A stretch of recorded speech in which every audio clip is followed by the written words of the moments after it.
মাঠের দিকে একটু ঘুরতে এসেছি, আবার বোরো ধান চাষের জন্য ধানের বীজ ফেলা হয়ে গেছে। চাষবাস কেমন হচ্ছে? চাষবাস ভালো হচ্ছে, পয়সা নেই, এখন পয়সা নেই, ধান সারটার কিনতে ওষ কিনতে পয়সা নেই, কি করবো আমি? দাদা কৃষি বন্ধু পয়সা কবে ঢুকবে বলো তো? কৃষি বন্ধু এখনো ঢোকেনি নাকি? না, আমার ঢুকেনি। কার্ডটা দেখে নাও যে এখন অ্যাক্টিভ আছে কিনা কার্ডটা। কার্ড কি করে দেখতে হবে?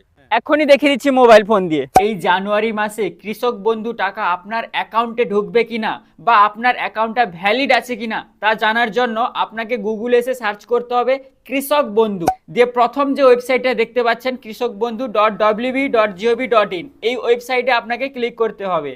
দিয়ে একটু নিচে স্ক্রল করবেন, এখানে আপনি একটা অপশান দেখতে পাবেন নথিভুক্ত কৃষকের তথ্য।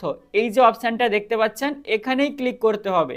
দিয়ে আপনার সামনে এই ধরনের একটা ইন্টারফেস চলে আসবে, যেখানে দেখুন কৃষক বন্ধুতে এখানে সিলেক্ট অপশানে ক্লিক করবেন। এখানে দেখুন আপনি voter card, Aadhaar card, bank account number, কেবিআইডি, মোবাইল নাম্বার এবং অ্যাকনোলজমেন্ট নম্বর দিয়ে আপনি চেক করতে পারবেন যে আপনার কৃষক বন্ধু আইডিটা ভ্যালিড আছে কিনা বা আপনার টাকা ব্যাংকে ঢুকেছে কিনা। তো এখন আমি আধার কার্ডটা সিলেক্ট করছি, বেস্ট অপশন দিয়ে আধার কার্ডের নাম্বারটা এখানে আপনি বসিয়ে দিবেন। আই এম নট এ রোবটের উপরে ক্লিক করবেন, দিয়ে সার্চ অপশনে ক্লিক করবেন। দেখুন এখন কৃষকের সমস্ত নথিপত্র এসে গেছে, যেখানে আইডি নম্বর, কেবি আইডি, এছাড়া এখানে আধার নম্বর, ফার্মার নেম, ডিস্ট্রিক্ট, ব্লক, গ্রাম পঞ্চায়েত, ভিলেজ, সমস্ত কিছু এখানে চলে এসেছে। তো একটু জুম করে আপনাদের ভালো করে আরো দেখাচ্ছি। টোটাল ল্যান্ড এরিয়া মানে আপনার কত জমি আছে। স্ট্যাটাসে দেখুন আমার কৃষক বন্ধু স্ট্যাটাসটা অ্যাপ্রুভ আছে এবং ট্রানজ্যাকশন স্ট্যাটাসে দেখুন অ্যাকাউন্ট ভ্যালিড আছে।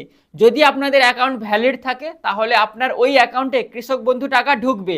আর যদি কৃষক বন্ধু টাকা এসে গেছে তাহলে এখানে অ্যাকাউন্ট যে ভ্যালিড অপশনটা দেখতে পাচ্ছেন লেখা আছে, এখানে দেখাবে ট্রানজ্যাকশন সাকসেস। তো এখন আমার অ্যাকাউন্টটা ভ্যালিড আছে, মানে কৃষক বন্ধু টাকা যদি সরকার ছাড়ে তাহলে এই অ্যাকাউন্টে ঢুকে যাবে। এভাবে আপনারাও চেক করতে পারবেন আপনার আইডিটা ভ্যালিড আছে কিনা, বা সরকার যদি কৃষক বন্ধু টাকা ছাড়ে তাহলে আপনার অ্যাকাউন্টে ঢুকবে কিনা। আশা করি ভিডিওটা দেখে আপনি উপকৃত হয়েছেন। ভালো লেগে থাকলে অবশ্যই লাইক, কমেন্ট এবং শেয়ার করে সবাইকে দেখার সুযোগ করে দিবেন।